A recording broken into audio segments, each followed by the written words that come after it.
Hi, I'm Tracy. Hi, and I'm Faye, and welcome to this episode of More Better with Tracy and Faye. Today, we tackle the topic of storytelling in business communication.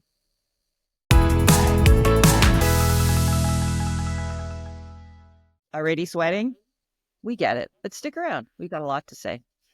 I'm sweating. Okay, so I've seen us seen the word storytelling become a bit of a trend. Maybe it's even controversial in business communications. What I mean by that is that leaders are asking their teams to incorporate story in their everyday communications, like a presentation, a proposal, or a report. So here's an example. I've seen some very smart, super smart people develop a presentation about, let's say, quarterly achievements and results.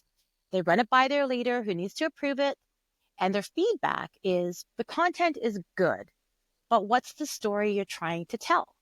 And the poor analyst, technical expert, product manager, again, super smart people, they don't know how to answer that question. And they're thinking, I thought you just wanted to know about these quarterly results. They're exactly. And that's tricky for someone who doesn't know what that feedback, is meant to is meant what they're supposed to do with that feedback. And there are countless books and resources about how to incorporate storytelling in business communication, which can also make things a bit confusing for the poor expert. Again, who just thought, I just thought you wanted this information. Yeah, exactly. Storytelling has been the basis of human communication since the beginning. But rather than say in a generalized way that we need more storytelling in business communication, we believe, and I'm speaking on behalf of you, my friend, we believe Always. it's more beneficial to identify places where story, or storytelling will help. And we want to guide you on how to use it. So in this episode, Faye and I will share the benefits of storytelling in business communication and give you examples where we've seen it work really well, and also some examples where it has failed spectacularly. We've got some examples of both. Yeah. Yep. When when it comes to storytelling and business communication, we think it's unhelpful to ask people to try and apply, the story structure, like a three-act play with a hero, villains, and obstacles that are often used in novels or movies when they're trying to do a presentation on risk management or writing an internal news article about your organization's recent engagement report. It's a tall order. If you want to try that, go for it. But it's tall order, I feel, or we feel, for like the typical expert that's just trying to do a presentation or communicate in business. So, how can you use storytelling in your business communications? We have an approach that includes four elements. They are metaphors, personal stories, order of information, and using data. Tracy, start us off. Thank you. So metaphors. Metaphors are the easiest way to incorporate some kind of story into something that you're writing or creating. And the key with metaphors is to make them simple, make them relatable, and make them appropriate. We'll talk about those. So here's some good examples of where you can use metaphor. So instead of saying online security features are important when you buy a computer, which sounds good but doesn't mean anything, but instead you could try saying, would you live in a house that didn't have windows and doors that locked?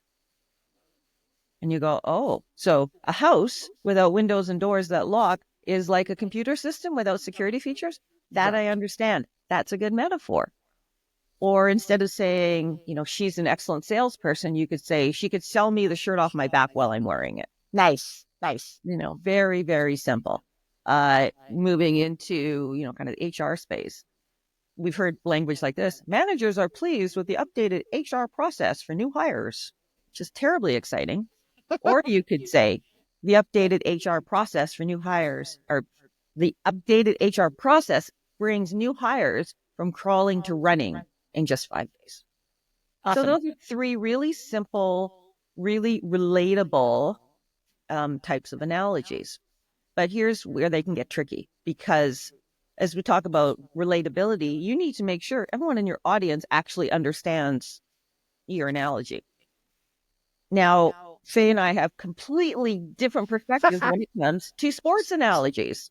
Because I'm a sports person. I play sports, I watch sports, I know a lot about sports. It's just something I've always done. So if the analogy is we're fourth and long and we're throwing a Hail Mary, I get it. Faye has No, do not get it. Is there a penalty involved? Are there that love I don't even know what game 300? it is. Like, No, serious. like for those of you, Tracy knows this. For those of you who know me, everything is the sport ball to me. So a sports analogy will not fly. It won't to me. It won't. I won't understand. So if you start talking about, what is it? Downs and bases? Is that what you're talking about, Tracy? Yeah, it's exactly that. Exactly that. So to that point, if you use an analogy that your audience doesn't understand, you've lost your audience. So really there's no benefit. You want to do an analogy about great wine and you're talking to 16-year-olds. Let's hope they don't get it. You Yeah, know? exactly. Um the here's now under the headline of appropriate analogies, not relatable, but appropriate. Here's an analogy that was shared with me. I was new in my career and working at a small oil company in Calgary, and there was all sorts of upheaval, big change coming, and change had not been part of this organization's culture for at any point. And so this was all new. So one of the executive vice presidents says in a speech to all these employees, he said, when I was in the shower this morning, Uh, that just sounded bad. Instead of washing, my hair first and working my way down, I started at the bottom and worked my way up. And it's all these years later, and I still don't not remember that thing. It was so inappropriate. It was so uncomfortable. Yes, change is uncomfortable, but there's a way you could say that without making people more uncomfortable with an analogy about you in the shower. So just don't do that. That's, it's just the ick factor is too high. yeah, the And ick factor. Oh man. yeah, it's got to be relatable. It's got to be appropriate. And here's the other thing I wanted to say about metaphor is sometimes metaphors become so overused they become jargon. So a great metaphor for say going for the easy wins in business is we're focusing on low hanging fruit. It's a great metaphor because it's understandable. You can picture a tree with fruit coming from it, but it's become so overused, it's become jargon. Yeah. Which means it's lost its effectiveness. It doesn't really mean anything. So metaphors are great, but don't overuse them so much that they come and become jargon. If that makes sense. Yes. Metaphors. That's all I got to say on metaphors. That's all you're gonna say? Oh, That's all all right. I'm going to say. I'm going to say no more. All right. Personal stories. That's our second element. So telling personal stories when they're used appropriately to meet your objective can really work. They create an emotional connection and often humanize complex or technical content. So for example, customer success stories, we see them all the time, be testimonials, etc. I once worked for a data analysis software company. And my first assignment were to interview people who used the software. And sure, they talked about clicks and, features, but what got us placed in trade publications were their stories about finding fraud, reducing expenses, improving manual processes, tightening internal controls. So that's a great way to use story in your business communications. Similarly, employee stories. So as employers look for talent, you see more and more stories about people in unconventional roles in a particular industry. Especially as recruiters, they call them hard to find roles. So for example, you might see a story about a data scientist for a commercial real estate firm or a technical engineer for a retail giant, right? So they're not typically always the stories about the store manager in those, like when you think about a retail giant, but there's stories for people behind the scenes. And in addition to saying, hey, we're hiring for this technical role, it also humanizes not only the skills and experience of that role that's needed, but also the values of the people that you're looking for. Right. And then another way to use story is backstory. And I think, Tracy, you have an example of a really good example about how we use backstory. Yeah, this was really interesting. It was a marketing person who she and her team needed to demonstrate the value of, they wanted to demonstrate the value of personal stories when it came to marketing. So what they did is they went out and they bought 100 useless things. They went to some secondhand store. They paid, I think the average price of these 100 things they bought was $1.29. So these are not high value items. But what they did is they put them all for sale online somewhere. And they created for each one, they created a backstory. Okay. A backstory that said, that's why this pen is so special, because this is how it was used. This is who used it. This is what they did with this pen. And in doing that and creating the backstory, they created way more value for this pen than the 59 cents that it's probably sell for.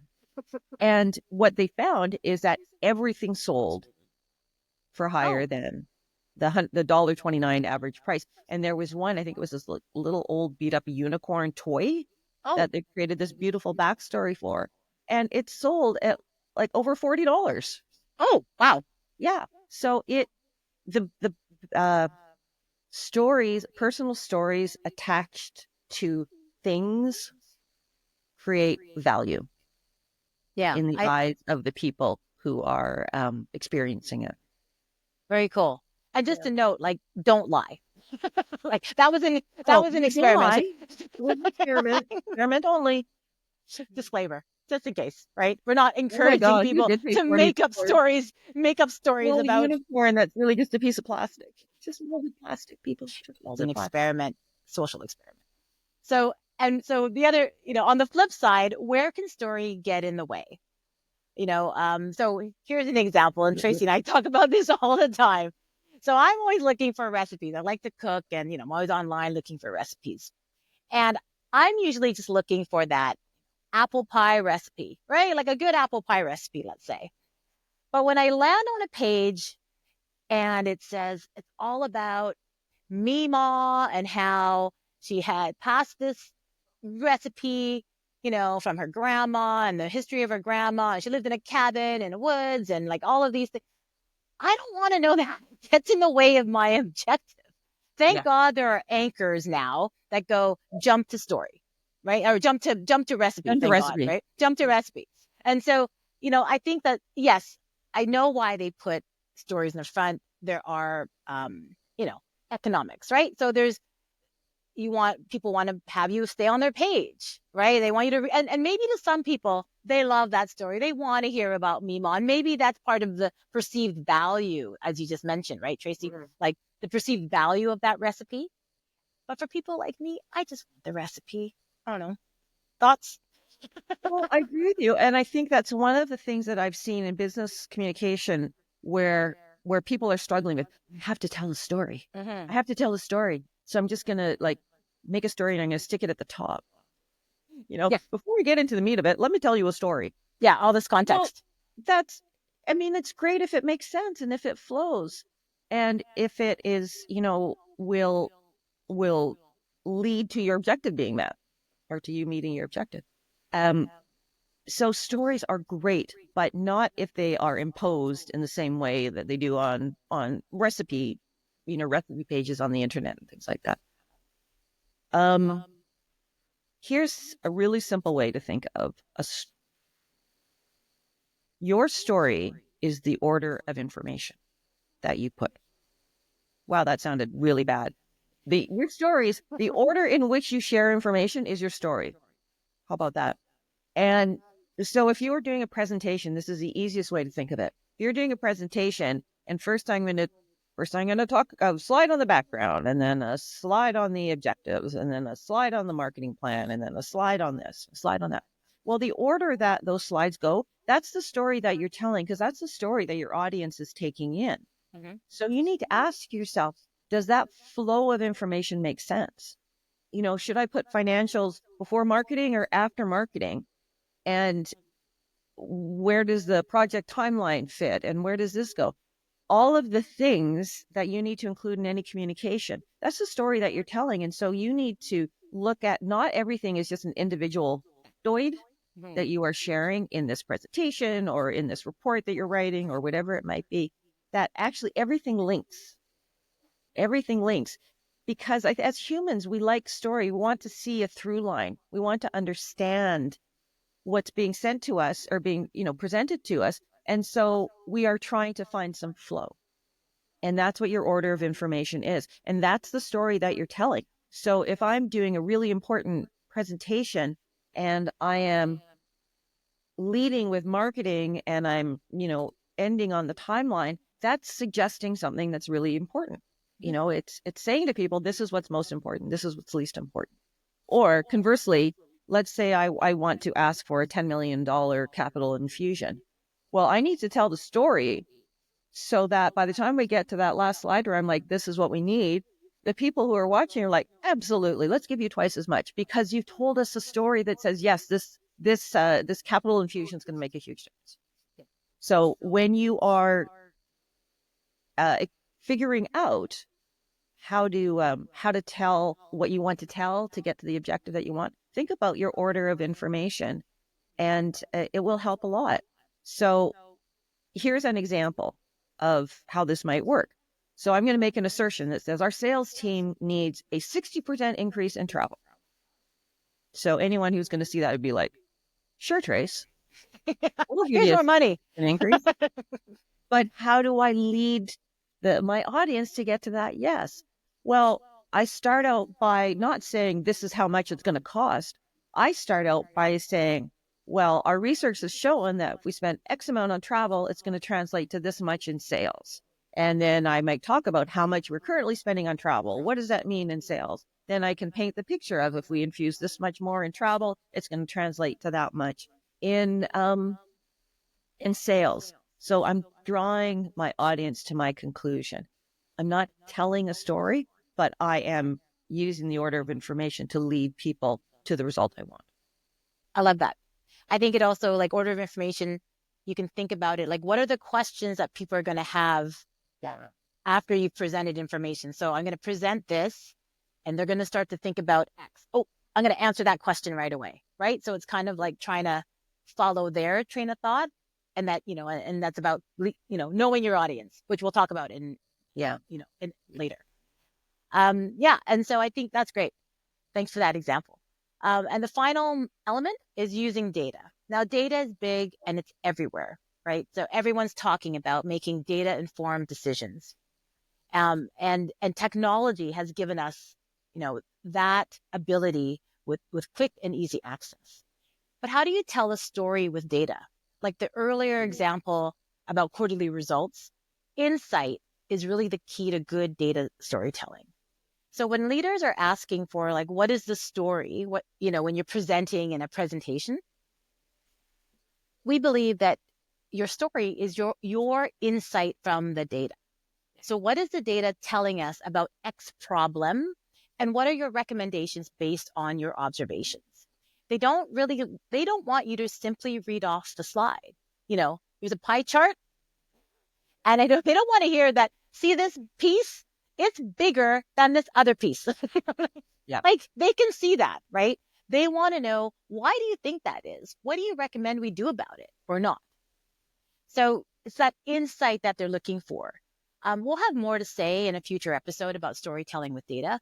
But for now, if you're working with that data points, we recommend, if you get feedback, what's the story? We recommend going back to basics by asking yourself 3 questions. And we've talked about this in previous episodes. Who's my audience? What's my objective? What does my audience need in terms of information, context, and delivery to meet my objective? See what I did there, Tracy? I did. Well done. Well done. Because it's in that last question, it's answering what does my audience need via, information and context in particular, that's the story you need to tell. You need to get into that point of it.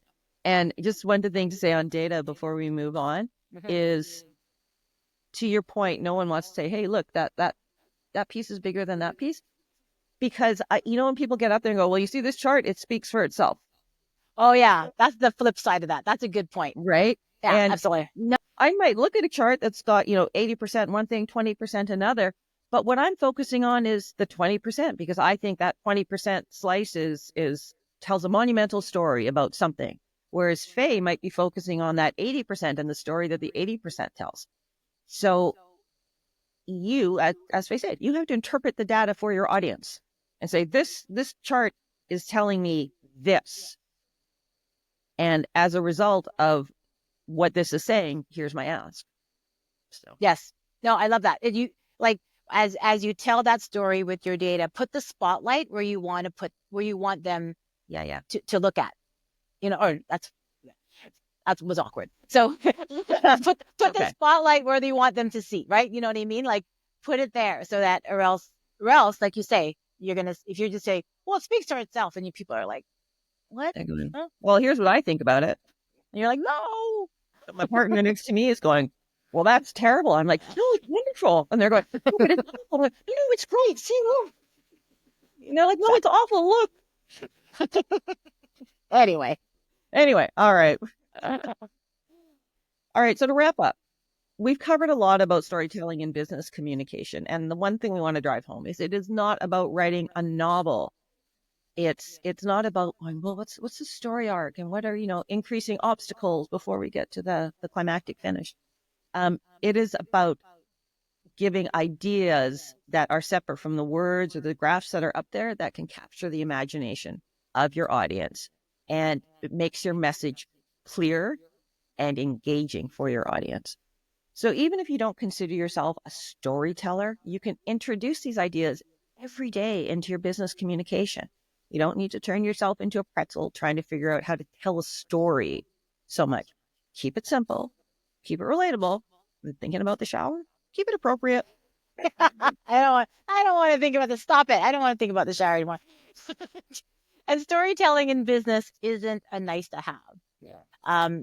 Research shows that it can improve understanding, retention of information, and it makes your communication more impactful. And if you're using data, it definitely has a place. Remember that data informs and stories inspire. So to recap, the 4 elements of our approach for storytelling and business communication include metaphors, personal stories, order of information, and data. Yep. And as always, we're here to help you become better communicators. One episode at a time, as we say. And if you enjoyed today's episode, please subscribe, share with your colleagues, leave us a review. That would be awesome.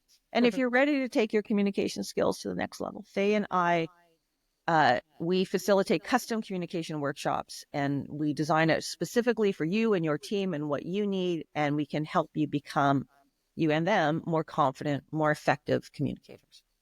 Absolutely. And whether you're looking to sharpen your storytelling, write clearer emails, or deliver presentations that stay with your audience, we have workshops tailored to your needs. Our sessions are practical, fun, and packed with tips so you can apply right away. Sure. And with that, I'm Faye. And I'm Tracy. Join us next time on More Better with Tracy and Faye.